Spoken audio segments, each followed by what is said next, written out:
माझ्या शहरी जीवनात पहिला पक्षी आला तो कावळा. माझं बालपण मुंबईसारख्या शहरात गेल्याचं मला दुःखही नाही, तसंच माझ्या पाचवीला कावळा पुजल्याचंही नाही आहे. कावळा म्हणे मी काळा पांढरा शुभ्र तो बगळा दिसत असे, असे एक आम्हाला कविता असे. लहान मुलांच्या कवितेलाही त्या काळी कविताच म्हणत, बालगीत वगैरे म्हणत.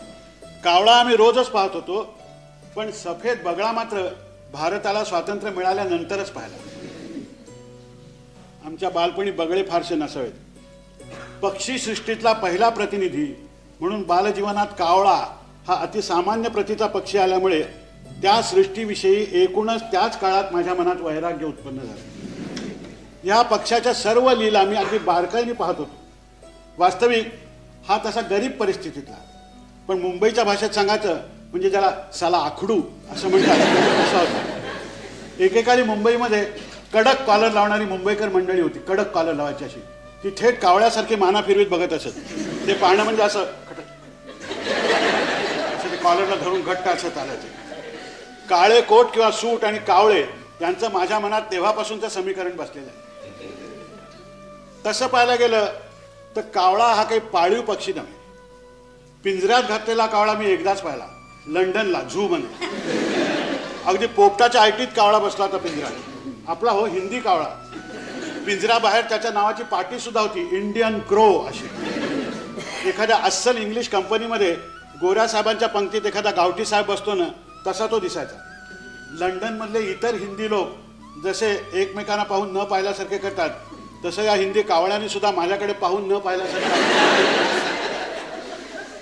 वास्तविक इतर रंगीबेरंगी पक्षामध्ये त्यालाही स्वतंत्र पिंजराचा मान मिळालेला पाहून मला देखील जरा बरं वाटलं होतं. काही काय असे ना, कारण कावळा हा पाळीव नसल्यामुळे त्याचं आणि माझं काही भांडणच नाही आहे.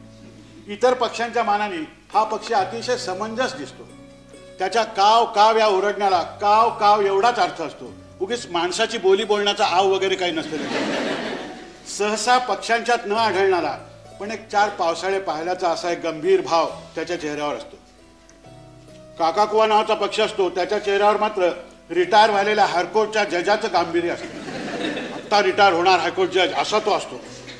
फार वेळ त्या पक्षाकडे पाहत राहिलं की काही वेळाने जस्टिस काकाकुवा एकदम चोरीतील सभ्यग्रस्त हो असं काहीतरी म्हणाल असं वाटतं मला.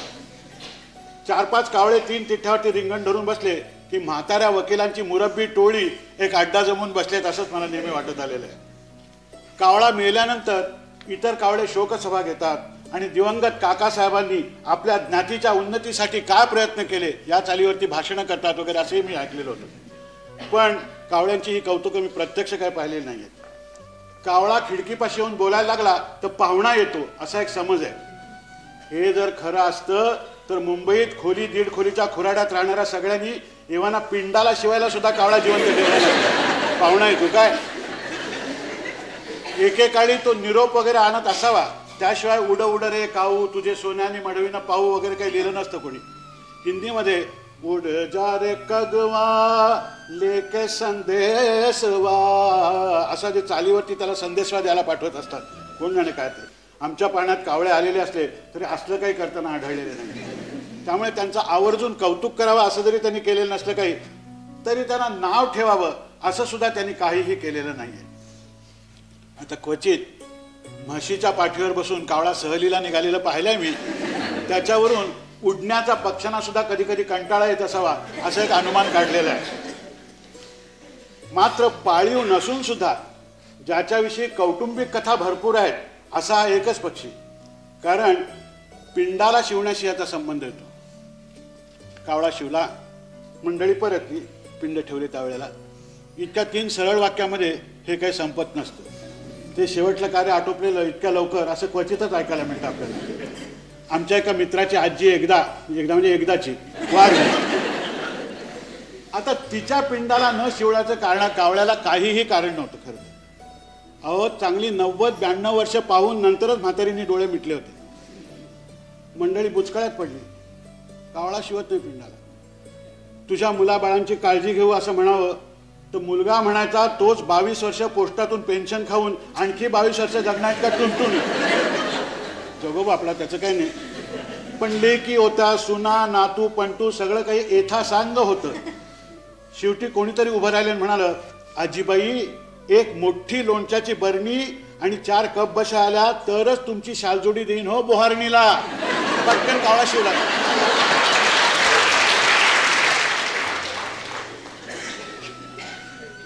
कावळा हा प्राणी कौटुंबिक गोष्टी इतक्या बारकाईने लक्ष घालत असेल याची कल्पना नसते. एरवीचा हा अतिपरिचयामुळे अवज्ञेला पोचलेला पक्षी त्या विशिष्ट ठिकाणी इंगा दाखवून जातो. अडचणीत गाठल्यावर कोण कसं वागेल काही सांगता येत नाही. पहा, दुपारची रणरणटी वेळ असते, माणसं वैतागलेली असतात. अहो, भटजींच्या पोटात ओरडणाऱ्या कावळ्याची कावकाव आपल्याला ऐकू येत असते. अशा वेळेला हा कावळा अडून बसतो. इथे त्याचा दोष नाहीये, एकेकाची वेळ असते. कावळ्या मागोमाग येणारा पक्षी म्हणजे चिमणी. वास्तविक या दोघात काहीही साम्य नाहीये. केवळ काऊशी यमक जुळतं म्हणून चिऊ. मात्र काऊ आणि चिऊ हा निदान मुंबईच्या पक्षी जमातीतला अनुक्रमे बहुजन समाज आणि कनिष्ठ मध्यम वर्ग असं म्हणायला हरकत नाही. संख्येने विपुल, कष्टाने जगणारा, सुबक पिंजऱ्यामध्ये बसून ऐदीपणाने डाळिंबाचे दाणे वगैरे खाणारा असला नव्हे. काऊ चिऊ बिचारे आपली स्वतःची बोली बोलतात. त्यांना शिकाऊ पोपटपंची वगैरे काही जमत नाही. खाण्यापिण्यातला चोखंदळपणा परवडत नाही. खाऊ तर पेरू किंवा मरू वगैरे असलेले गाणी हे पोपटाला ठीक आहे, किंबहुना आधी पेरू खाऊनच ते पेरू किंवा मरू असं म्हणत असले पाहिजे. चिमणा चिमणीची आर्थिक परिस्थिती कावळ्यापेक्षा जरा बरी असते. नाही म्हटलं तरी ह्या चिमण्या सभ्य घरांच्या वळचणीचा आसरा करतात. काही माफक प्रणय क्रीडा वगैरे करतात. फिरत्या वाचनालयातल्या मासिकातल्या कथा वाचून कारकुनांची पोरं पोरी जितपत प्रेम करतात तितक्यात. कावळे मात्र बिचारे अगदी मजूर वर्गातले हो. शहरात पहाटे उठून कामावर जायचं, नशिबात असेल ते शिळपाकं खाऊन दाटी वाटीने राहायचं. चिमणा चिमणी त्या मानाने लोअर डिव्हिजन क्लार्कच्या इतमामाने राहत असतात. म्हणजे सुट्टी बिटी लागली की देशावरती जाऊन पिकावरती बसून दाणेबिणे खाऊन येतात झकास तुऱ्यावर बसून. आणि चिमणराव कामाला गेल्यानंतर घरातल्या चिमणा जमून मंडळं चालवतात, थोडा चिवचिवाट वगैरे एकमेकीत करतात. एका खोलीच्या घरट्यात का होईना पण स्वतंत्र संसार थाटतात. कावळ्यांची घरं मजुरांच्या खुराड्या इतकी दृष्टीआडच्या सृष्टीत. मोठमोठ्या लोकांच्या पंख्यावर, दिव्याच्या टोपणात, दिवाणखान्यातल्या तुळईजवळ पोट भाडे करून राहण्याची धिटाई ही फक्त चिमण्यानं जमते, कावळ्यांना नाही जमत. ह्या पक्षाला एक विलक्षण न्यूनगंड आहे. हा चिमण्यांसारखा किंवा पारव्यांच्या सारखा एकदम कधी घरात शिरत नाही. चिमणा चिमणीपैकी चिमणी हा स्त्री समाज बराच पुढारलेला असल्यामुळे तीही संसाराला हातभार वगैरे लावते. कावळी कधी 4 चौकात मोकळेपणाने हिंडताना मी तरी पाहिलेली नाही. मी अजून कावळी कारी की गोरी तेच पाहिलेलं नाही. गोरी नसावी, कारण इतक्या कावळ्यातला एक तरी आईच्या वळणावर गेला असता.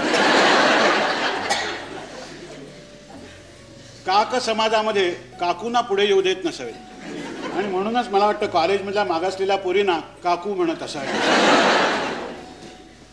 खिडकीशी आपणहून येणारे कावळे, चिमण्या आणि तळमजल्यावरच्या वाहण्याकडचं खाऊन वळचणीला दिवसभर घुमणारे पारवे म्हणजे कबूतर ही जर वगळली तर आमच्या बालजीवनातून पक्षी हा केव्हाच उडाला होता. आमच्या लहानपणी आकाशात पक्षी उडत नव्हते असं नाही आहे, पण चाळीच्या खिडकीतून जिथे आकाशच दिसायची पंचायत तिथे पक्षी कुठले दिसायला. मुंबईच्या पाखरातच काय, पण मुंबईत राहणाऱ्या यच्च यावत प्राणी मात्रामध्ये अत्यंत सुखी प्राणी म्हणजे पारवे किंवा कबूतर. गळ्यातून लोकविलक्षण आवाज करा असं काहीतरी करतात आणि प्रेम करत बसणं एवढ्यासाठी त्यांचा जन्म आहे. यांच्या घाऊक पंक्ती उठवण्याचं काम मुंबईच्या दाणेवाल्यांच्याकडे आहे. त्यांना टाकण्याचं धान्य हे जर दुकानदार गिरायकांना देतील तर अख्ख्या मुंबईचा दुवा घेऊन जातील. पिंजऱ्यात न ठेवता पाळले गेलेले समस्त पक्षीसृष्टीतले हे नशीबवान पक्षी आहेत. त्यांचं ते गळ्यात आवाज काढून बोलणं हे मुंबईच्या पारशी लोकांच्या बोलण्याशी मिळतं जुळतं असतं आणि काही बाबतीत वागणं सुद्धा. पिंजऱ्यातला सगळ्यात लोकप्रिय पक्षी म्हणजे पोपट. वास्तविक हा आवडायला हवा, पण पाळीव पशु आणि पक्षी यांच्याविषयी सर्वस्वी अप्रिती निर्माण करण्याचं कार्य माझ्या लहानपणी याच पक्षाने केलं, पोपटाने. सांगतो कसं ते. पोपट हा तोतारा, मिठू मिया वगैरे असं काहीतरी बोलतो हे साक्षात असत्य आहे असं माझं मत आहे. पोपटाचं बोलणं हे आगगाडीच्या कशासाठी पोटासाठी याच्यासारखं आहे. रुळावरून धावणारी आगगाडी जर कशासाठी, पोटासाठी, खंडाळ्याच्या घाटासाठी हे बालगीत म्हणते खरं असेल, तर पोपट तोताराम तोतारामच काय पण संपूर्ण गीतरामायण म्हणतो हे सुद्धा मानायला मी तयार आहे. उगीच काय काहीतरी. खरं म्हणजे काय असतं, पोपटाचं बोलणं हे त्याच्या मालक मालकिणींनी आधीच मनात धरलेलं असतं. म्हणून त्यांनी काय केलं तर आजवर मी शेकडो पोपट पाहिले. असली अक्षरं एका दमात किंचाळणारा हा पक्षी आहे. दिसायला मात्र मस्त असतो. बनावशी तंबाखू घातलेलं मघई पान जमवल्यासारखी चोचबीज रंगवून, काशीच्या पंड्यासारखी हिरवीगार शाल पांघरून, पिवळा जर्द पेरू फोडत पिंजऱ्यातल्या पिवळ्या दांडीवर न ओरडता बसलेला असला तर पाहण्यासारखा वाटतो. छान. आंबे पेरू वगैरे बागातून थव्याने उडत असला तरीही प्रेक्षणीय. पोपट लोकप्रिय व्हायला गार्डाच्या बावट्यासारखी त्याची लाल हिरव्या रंगाची रंगसंगती पुष्कळ कारण आहे. पण तो सगळं बोलतो हे मात्र धादांत असत. आरोप आहे त्याच्यावर. पण त्याची चूक नाही हो. सगळे पाळीव पशु आणि पाळीव पक्षी यांच्याशी माझं वैर जुळवणारा घटक हा इथे येतो. हा घटक म्हणजे असल्या प्राण्यांना पाळणारे पाळंदे लोक. कावळा, चिमणी वगैरेंची याच्यातून सुटका झाली हो. पारव्यांचं वागणं सुद्धा बऱ्याच वेळेला अश्लीलतेच्या कायद्यात येण्यासारखं असलं तरी त्याचं कौतुक सांगणारे काही आपल्याला कोणी भेटत नाही. या पक्ष्यांची आमचं काही वैर नाही आहे. असलाच तर पारवे वगैरे मंडळींच्या बाबतीत थोडासा मच्छरच आहे. ह्या पक्ष्यांनी इतके आवाज काढून कधी कोणा माणसाच्या बोलीत बोलले ते असं कुणालाही भास झालेला नाही आहे.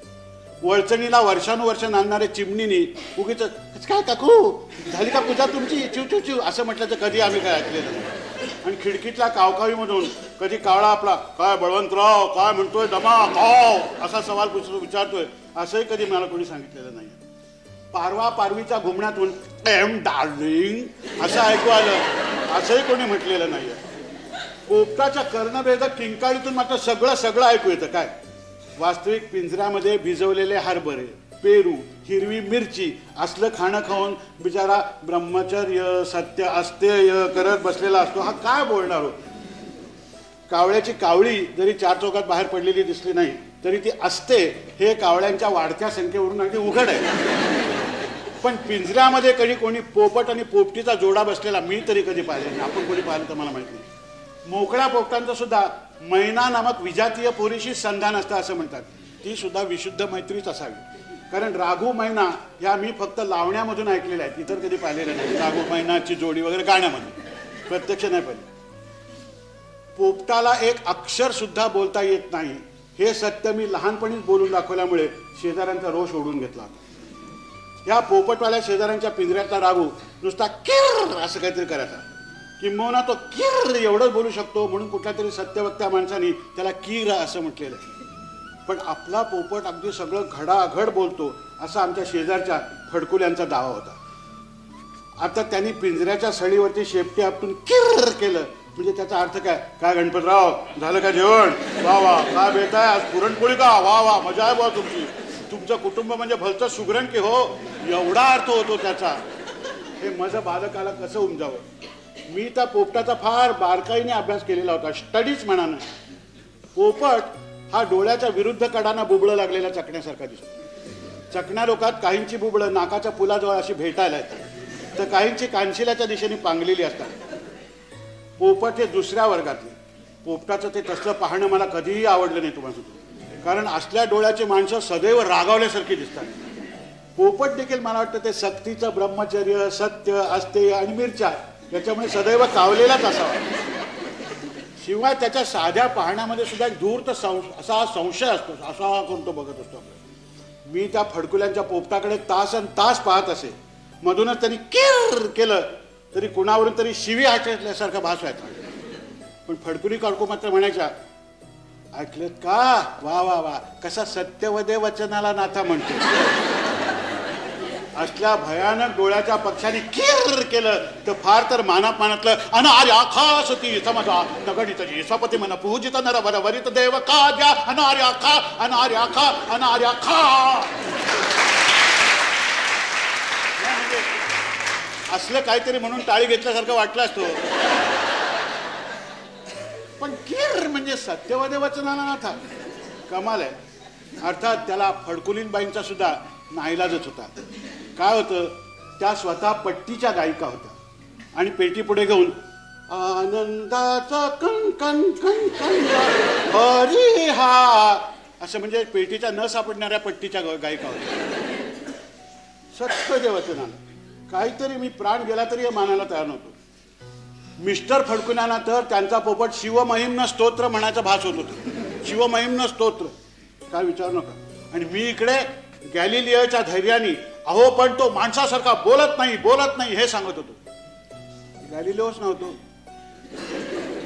पृथ्वी का सूर्य का कोणीतरी कोणाभोवती तरी फिरतो का फिरत नाही असलं काहीतरी सांगितल्यामुळे त्याला फाशीला द्यायला काढला होता तोच ना. त्या थाटाने मी सांगत होतो नाही तो बोलत नाही.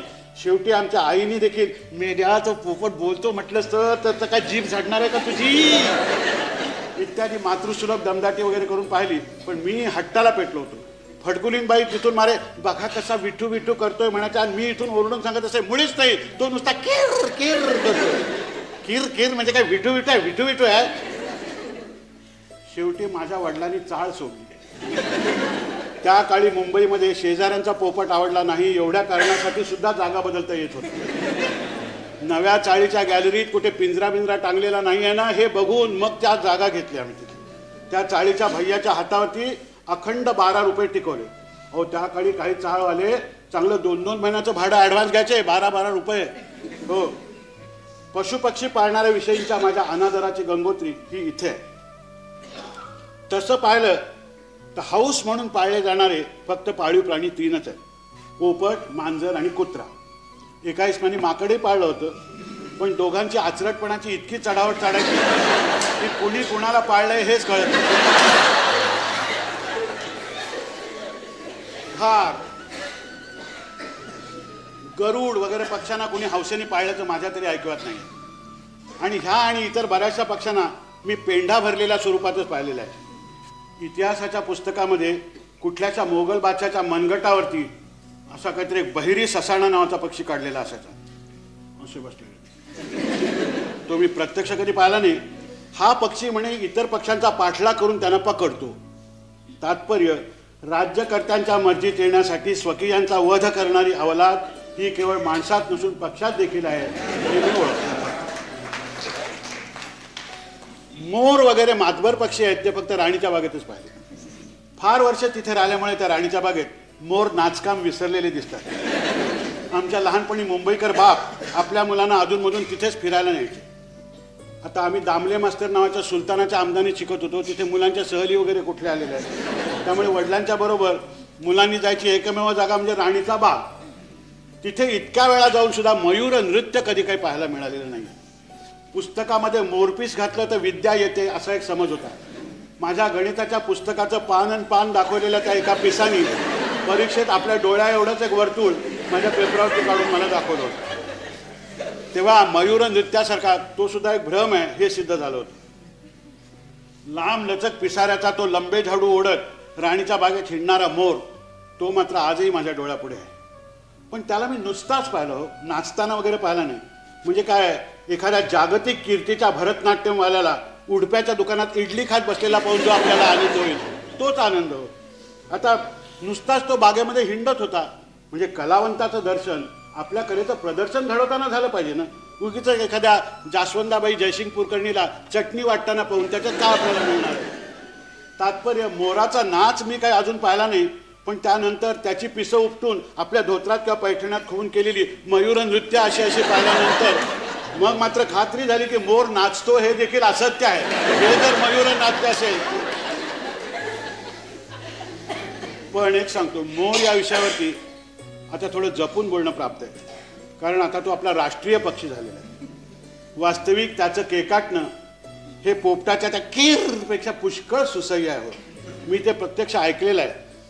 पण हा पक्षी आता सरकारात रजिस्टर झाल्यामुळे आपली ती अंतःकरणापासून उमटणारी केका विसरून प्रसिद्धी खात्याची पोपटपंची करेल की काय अशी मला धास्ती आता वाटायला लागली.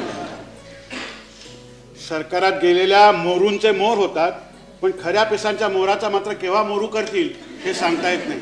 नाचाचं जाऊ द्या पण बाकी खरोखरीच सुंदर असलेल्या पक्षाविषयी तो सरकार जमा झाल्यामुळे मला आता जरा चिंता उत्पन्न झालेली आहे.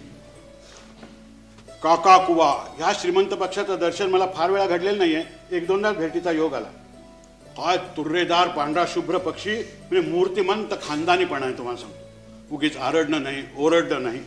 नुकताच कोणीतरी मिल किंवा स्पेन्सर याचा एखादा गहन ग्रंथ वाचून त्याचं मनन करत बसल्यासारखा तो आपल्या दांडीवरती एखाद्या प्रकांड पंडितासारखा बसलेला असतो. हे गल्ली बोळात नांदणारं पाखरू नव्हे. ह्याचाच एक जंगमार की कुसुकू नावाचा आफ्रिकन भाऊबंद हा सगळं बोलत असल्याच्या कहाण्या मी ऐकल्यात. जंगमार किंवा कुसुकू नावाचा पक्षी. आमच्या आळीमध्ये राहणाऱ्या एका गृहस्थाच्या घरी हा पक्षी चांगलेला असायचा. घराणं काकाकुवाचंच, पण दिसायला मात्र श्रीमंत कुळातल्या एखाद्या दरिद्री चुलत घराण्यातली माणसं जशी काळी बिजरी निघतात ना, तसल्यापैकी होता. घराणं मोठं असलं तरी यांचा वर्ण असं. हा आमच्या शेजाऱ्यांचा कुसुकू किंवा जंगमार जो कोणी असेल तो रस्त्यातून येणाऱ्या जाणाऱ्याला, ए पाव्वाला, ए जोश्या, काय रे सोमन, निघालास का? बापटांची विजू काय रे ती, चांगली दिसते, असं ओरडायचं. मी असं आम्हाला सांगितलं होतं. काही काळाने त्या घरातले डोक्याने आंमळ आजू असलेले एक आजोबा वारले आणि हा हाकाही बंद झाला.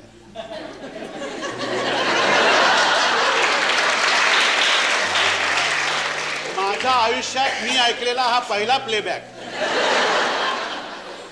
त्यानंतर मात्र त्या घरातली माणसं बाप्पा गेले आणि आमच्या कुसुकूचं बोलणं बंद झालं हो, असं डोळ्यात न आलेलं पाणी पुसत पुसत सांगत होते. अहो बोलणं बंद होईल ना तर काय, त्या बिचाऱ्यांचा बोलविता धनीच गेला. पक्ष्यांच्या दुनियेमध्ये कोकिळेचं कवीजनांनी इतकं कौतुक करून सुद्धा कोणी कोकिळा पाळल्याचं मला आठवत नाही. कदाचित कोकिळ आणि कोकिळा यांच्यापैकी संगीत विशारद नेमका कोण असेल याचा निर्णय अजून न झाल्यामुळे कोणी त्याला पाळण्याचं धैर्य करत नसला पाहिजे. पोपटाच्या बोलण्याप्रमाणेच कोकिळा पंचम स्वर लावते हा एक संगीत विषयक अज्ञानाचा पुरावा आहे. पण काय करणार, या कवींचं भाषाशास्त्रच निराळे. इतके दिवस उडू गण म्हणजे पक्षी अशी माझी समजूत होती, पण उडू म्हणजे एका जागी घट्ट असलेली नक्षत्र हे ऐकून मी थंड झालो. अहो घट्ट बसलेल्या नक्षत्रांना उडूगण म्हणणारे पक्षी उद्या खरोखरी उडणाऱ्या पक्षांना एखाद्या राजकीय पक्षात टाकतील. काय उडूगण? उडत्या पक्षामध्ये काही पक्षी देखणे असून सुद्धा पाळीव झालेले नाहीत. दमयंतीनंतर हंस पाळण्याच्या भानगडीत कोणीही पडलेला दिसत नाही. कोकिळेप्रमाणे हा पक्षी सुद्धा कवितेच्या कर्दमात रुतला.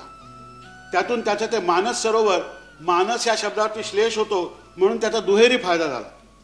हा पक्षी मोत्याचा चारा, बिसतंतू यासारखं म्हणजे आर्य पथिकाश्रमवाल्यांच्या भाषेत सांगायचं म्हणजे एकदम हाय क्लास असं जेवण जेवत असतो. राहायला त्याला जलाशय लागतो, हवा थंड असावी लागते.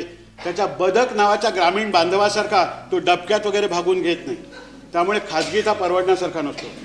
सगळ्या पक्षीसृष्टीमध्ये हा माझा आवडता पक्षी आहे, राजहंस. आयुष्यात जर पक्षी पाळावा असं वाटला ना तर मी राजहंस पाळीन.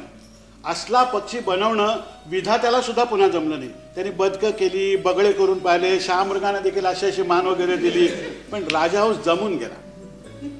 असल्या हिंसाची हिंसा करू पाहणाऱ्या नळाला अजिबात निरक्षीर विवेक नसावा, किंवा असलाच तर मुंबईच्या नळात मासे शिरतात तसा ह्या नळामध्ये नक्की कली शिरला असला पाहिजे. त्या खेरीज इतकी डौलदार मान तो मुरगळायला निघाला नसता. पण खरं सांगायचं म्हणजे ह्या नळापेक्षा सुद्धा नल दमयंती आख्यान नेणाऱ्या रघुनाथ पंडितांनी या हंसावर फार मोठा अन्याय केलेला आहे. नळाच्या हाती लागलेल्या हंसाच्या तोंडी राजहंसाच्या पुन्हा ते म्हातारी उडता नयेची तिदला माता मध्ये याशी कांता काय वधो नव प्रसवते साता दिसांची तशी. म्हणजे काय आहे, मदर सिरियसली येईल आहे हो, आणि आमच्या वाईफची आता नुकतीच डिलिव्हरी झालेली आहे हो, असली केवळ कारकुनाच्या तोंडात शोभणारी भाषा ही या राजहंसाच्या तोंडात घालून त्यांनी या पक्षाचा घोर अपमान केलेला आहे. वास्तविक खरा राजहंस नळाला म्हणाला असेल, हे नळराज, आपले ते अश्वशाळेमध्ये काम करताना घाण झालेले हात लावून माझे शुभ्र पंख खराब करू नका, बजावून ठेवतो. मला मानस सरोवरापर्यंत उडत जाऊन ते धुण्याचे कष्ट उठवावे लागतील. तुमच्या वाड्यातल्या बागेच्या नळावर धुण्याची ही वस्त्र नव्हेत, यांना स्पेशल वॉश लागतो. वस्तुतः तुमच्यावर भाळलेल्या दमयंती नामक विदर्भाच्या राजकन्येचा निरोप घेऊन आलेला मी राजदूत आहे. माझी अशी संभावना केली तर विदर्भाची मनं दुखावतील. लक्षात ठेवा, ही काय वागण्याची रीत झाली? नळराजे आहात का तुमच्या राजधानीच्या म्युन्सिपाल्टीच्या पाणी खात्यातले प्लंबर आहात?